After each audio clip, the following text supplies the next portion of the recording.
jalan yang berlumpur kita akan ditopang, kita akan diangkat, kita akan dipangku, dipeluk. Jadi kita tidak akan jatuh tergeletak. Jadi kita tetap ceria semangat karena kita bersama Tuhan. Mati hidup bersama Tuhan. Jadi tidak lagi ada kekhawatiran.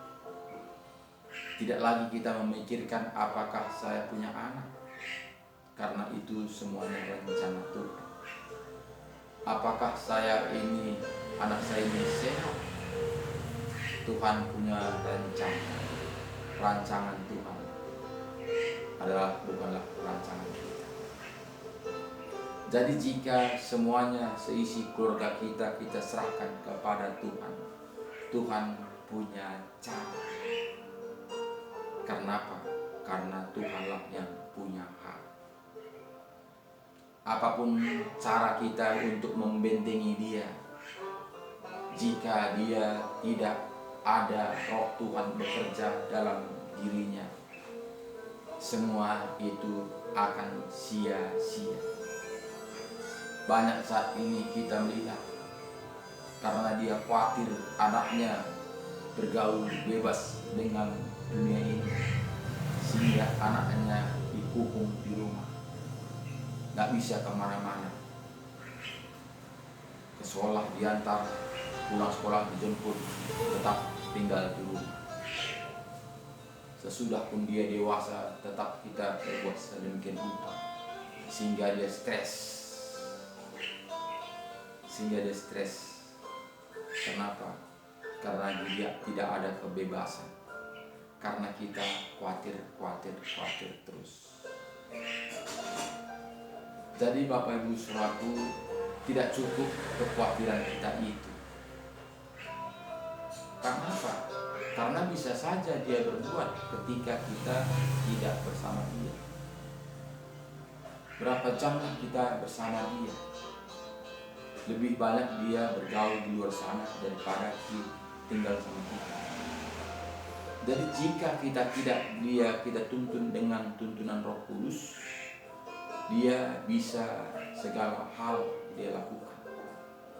Karena apa? Karena tidak ada benteng dalam tubuhnya, tidak ada benteng dalam dirinya. Tapi jika kita benahi dia di dalam Tuhan, tentulah Tuhan membentengi dia. Kemana saja dia tetap ada di dalam Tuhan. Jadi Bapak Ibu Saudaraku yang saya kasih, seringkali kita mengandalkan kekuatan kita. Seringkali kita mengandalkan pikiran kita. Kita tidak pernah memikirkan Bapa ada di sisi kita.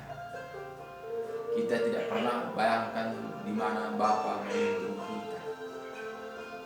Kita menganggap kita sendiri saja, sehingga kita khawatir terus.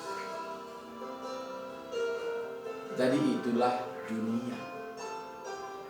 Itulah liciknya si setan itu mempelajari kita, supaya manusia tetap khawatir, sehingga manusia gampang diombang-ambingkan, sehingga manusia gampang dirayu, supaya satupun manusia tidak selamat, tapi semuanya binasa bersama-sama setan itu. Karena dia sudah diturunkan ke dunia ini, sudah campakkan ke dunia ini, sehingga setan itu sangat geram, dia sangat marah, sehingga akan manusia diobrak-abrik, pikirannya diobrak-abrik, supaya manusia jangan tenang, supaya manusia tidak pernah berserah kepada Tuhan, supaya manusia jangan pernah bersandar kepada Tuhan, supaya manusia jangan menyerahkan dirinya sepenuhnya kepada Tuhan. Setan punya kerja sangat luar biasa untuk mengacau pikiran manusia. Makanya manusia tidak pernah merasa puas tetap kurang terus, tidak pernah bersyukur, tetap gelisah, tetap cemas, tetap khawatir. Jadi Bapak Ibu Saudaraku, tinggal kita. Apakah kita mau tenang? Apakah kita terus hidup dalam penuh dengan kekhawatiran? Itu kita yang menentukannya. Karena Bapak Saudaraku, jika kita pikirkan anak cucu kita, kita tidak mampu. Karena ada Tuhannya yang mengatur dia. Kita cukuplah memikirkan diri kita. Apakah kita ini sudah dalam Tuhan?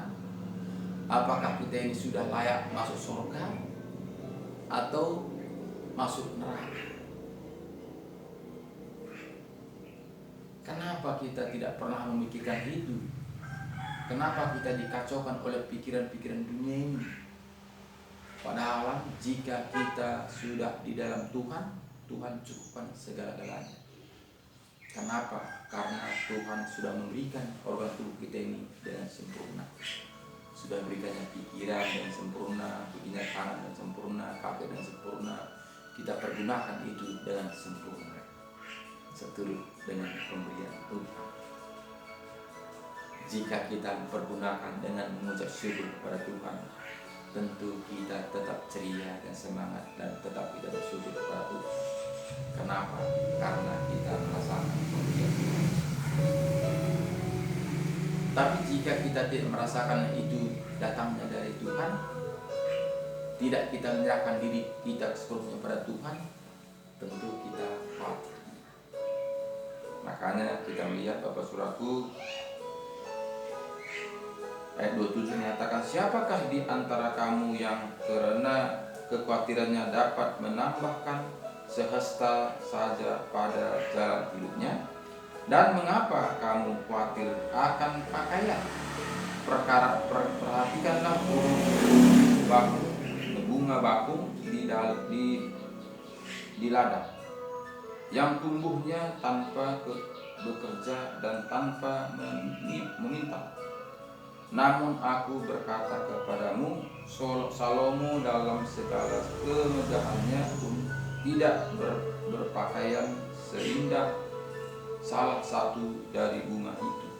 Jadi jika demikian, Allah mendandani rumput di ladang yang hari ini ada dan besok dibuang ke dalam api, tidakkah Ia akan terlebih lagi? Jadi jika demikian,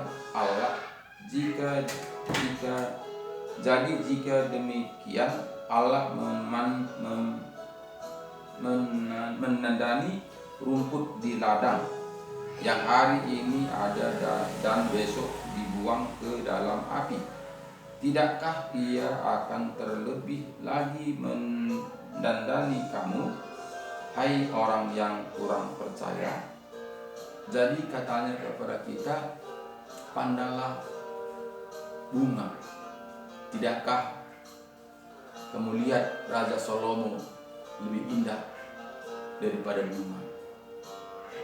Jadi seringkali kita ini tidak berpikir bagaimana Tuhan memberikan kita, bagaimana Tuhan mendanani kita, bagaimana Tuhan memberikan organ tubuh kita ini.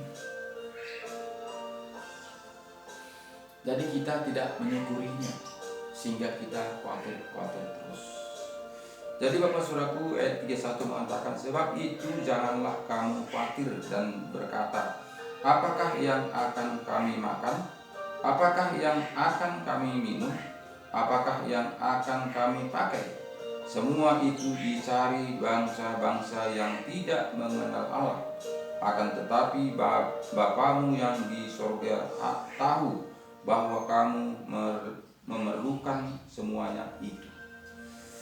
Jadi Bapak Ibu Saudaraku yang saya kasihi dalam nama Tuhan Yesus, semua yang hidup dalam dunia ini, ya bahkan yang tidak mengenal Tuhan pun memikirkan hal-hal itu, hal-hal tentang dunia ini.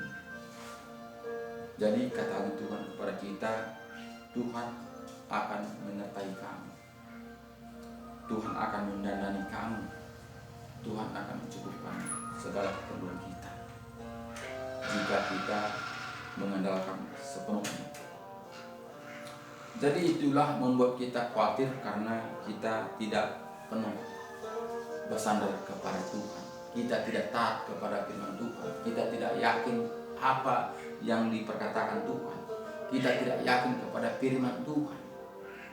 Itulah membuat kita cemas. Itulah membuat kita khawatir. Karena kita melumbai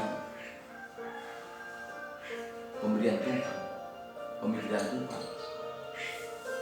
Seperti setan Lucifer ingin dilumbai Tuhan karena keangkuhannya, sehingga dia dijatuhkan ke dunia ini. Jadi itulah manusia, sehingga kita melihat di mana Kejadian 6 Tuhan kecewa menciptakan manusia karena manusia payah diatur, tetap meraskan hati. Sudah pun datang Yesus ke dunia ini, mengajari kita, membimbing kita, menuntun kita, membuat segala cara, bahkan perumpamaan buat kita, tapi kita tidak pernah mengandalkan Dia, tidak percaya akan hal-hal itu, tidak pernah memegang firman Tuhan taat dan setia, tapi penuh dengan kekhawatiran, tetap bekerja dengan logika kita, tetap otak kita yang kita andalkan, tetap kepintaran kita yang kita andalkan, bukan kita melakukan firman Tuhan taat dan setia. Bahkan tadi kita melihat bagaimana bunga tadi begitu indahnya. Raja Salomo juga tidak bisa melumbai itu, tapi dia pagi hari dia akan mekar begitu indahnya, tapi sore hari dia akan mulai kencur, dia akan malu, dia akan jatuh busuk. Hanya begitunya kita hidup di dalam dunia. Jadi kenapa kita mesti khawatir? Karena kita tidak hidup di dalam Tuhan. Kita hidup di dalam dunia penuh dengan kekhawatiran. Tidak seberapa manusia saat ini sepenuhnya untuk mengandalkan Tuhan. Bahkan juga seperti kami ini juga hamba-hamba Tuhan. Jadi sering kami memikirkan hal-hal dunia ini. Itulah liciknya dunia ini mengapa kita mengacaukan pikiran kita. Seringkali kita ini diselewengkan oleh pikiran-pikiran kita, oleh karena penghuni-penghuni dunia ini. Ketika kita membaca firman Tuhan, hati kita sudah fokus kepada Tuhan. Tapi ketika kita melepaskan firman Tuhan, itu setan membunuh kita, setan merayu kita, sehingga kita jatuh di dalam dosa. Karena manusia ini sangat empuk bagi santapan setan. Tinggal kita, apakah kita mengandalkan sepenuhnya untuk Tuhan, apakah mengandalkan pikiran kita. Jika kita mengandalkan pikiran kita, kehebatan kita, tentu setan empuk menggoda kita.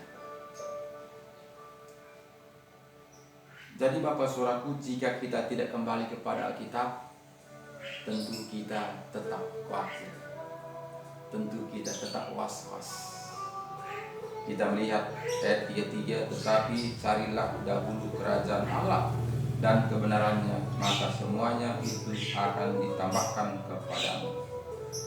Jadi ayat 32 ini semuanya itu dicari bangsa-bangsa yang tidak mengenal Allah, akan tetapi Bapamu yang di sorga tahu bahwa kamu memerlukan semuanya itu. Jadi Bapa kita tahu kita memerlukan kebutuhan-kebutuhan setiap hari ini. Tuhan tahu kita perlu baju untuk menutupi tubuh kita. Tuhan tahu kita perlu makan untuk memenuhi tubuh daging kita. Tuhan tahu itu. Semua juga dunia tahu. Tapi Tuhan mengatakan kepada kita ayat 33 ini, tetapi carilah dahulu kerajaan Allah dan kebenarannya, maka semuanya itu akan ditambahkan kepadamu.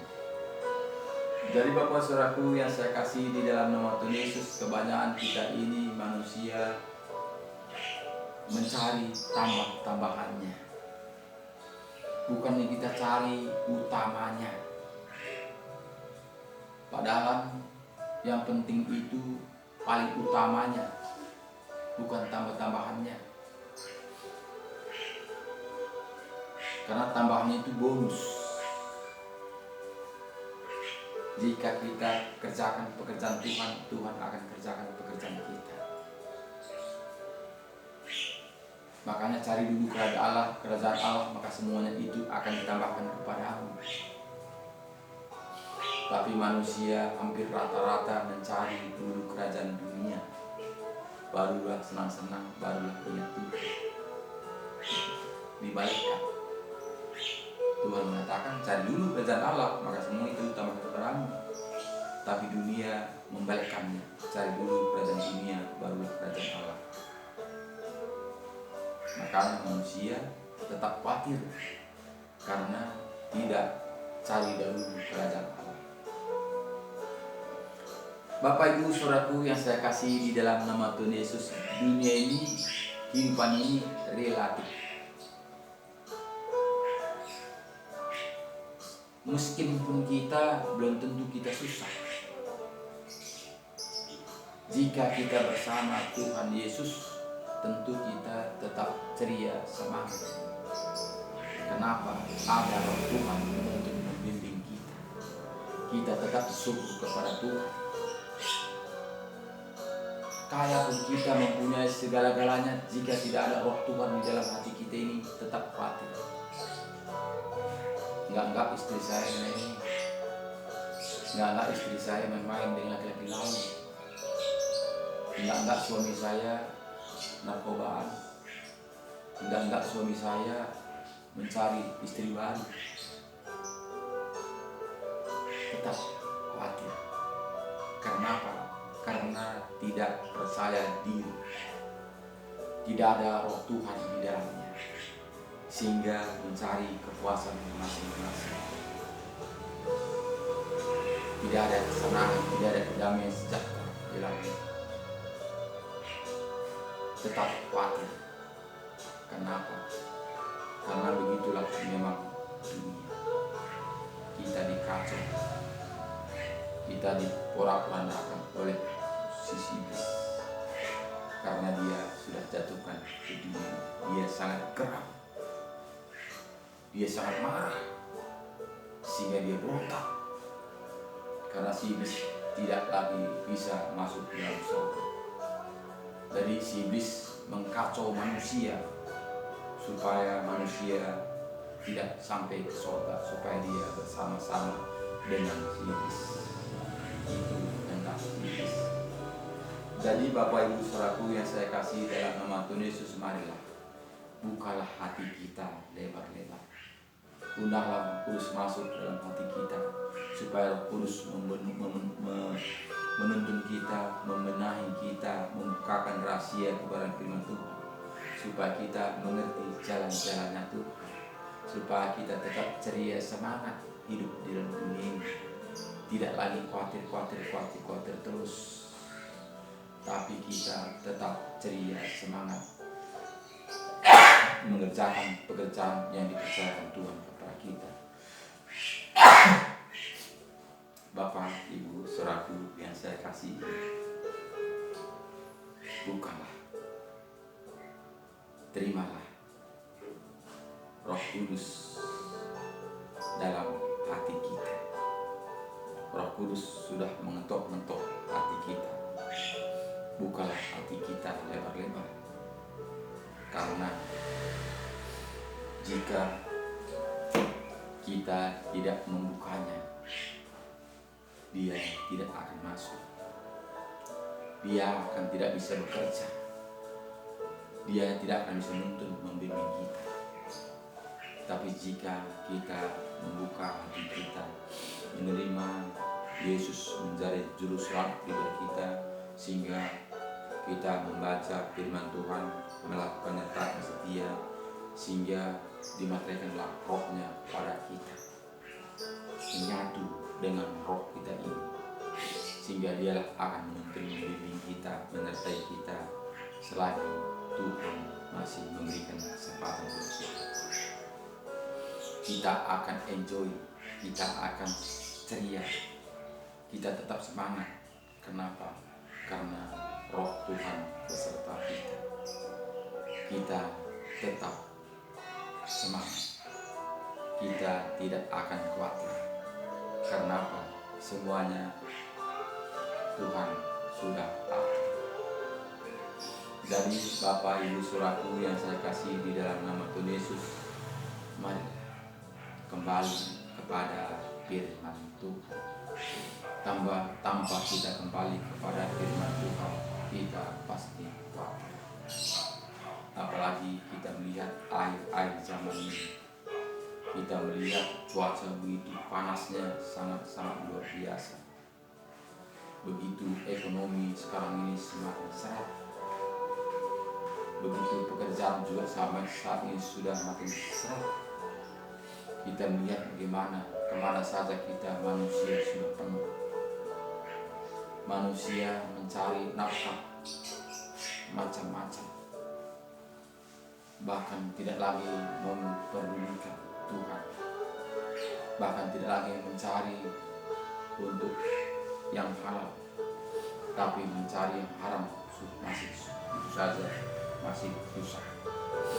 Jadi jika demikian Bapak Saudaraku, kemanakah kita akhirnya jika kita tidak kembali kepada Tuhan? Karena Tuhanlah yang menciptakan kita, Tuhanlah yang memberikan kehidupan buat kita. Kenapa kita abaikan pemberian Tuhan itu? Kenapa kita tidak menghargai? Kenapa kita tidak kembali kepada firman Tuhan? Kenapa kita tidak kembali kepada tuntunan Tuhan? Padahal Tuhan ingin mengendong kita. Tuhan ingin memberikan kita ketenangan. Tuhan memberikan kita kenyamanan. Tapi kita menjauhkan Tuhan. Tuhan tidak paksa kita. Hanya Tuhan memberi jalan. Apakah kita mau mengikut Dia atau tidak? Tuhan tidak paksa kita. Jadi Bapak Saudaraku yang saya kasih dalam nama Tuhan Yesus, tetap semangat. Kembalilah kepada firman Tuhan.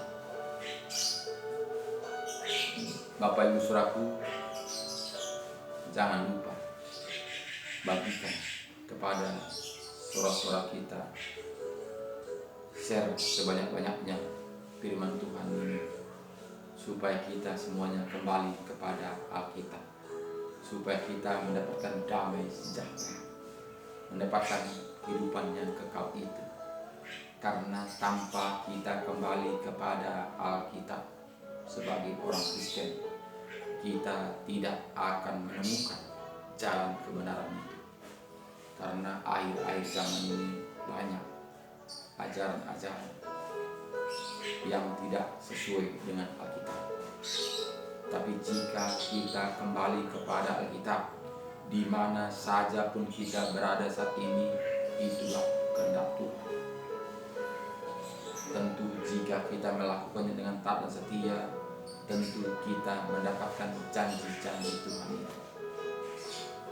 Jadi bukan melihat di mana kita berada, tapi melihat bagaimana hati kita kepada Tuhan.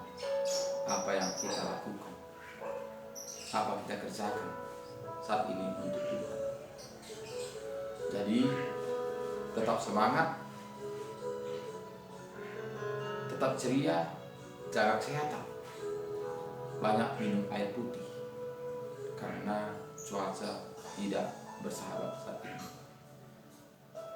Dan jangan lupa subscriber firman Tuhan ini sebanyak-banyaknya, supaya firman Tuhan ini tersebar kepada seluruh dunia yang mau datang kepada Tuhan. Terima kasih banyak, tetap semangat. Tuhan Yesus memberkati kita. Shalom.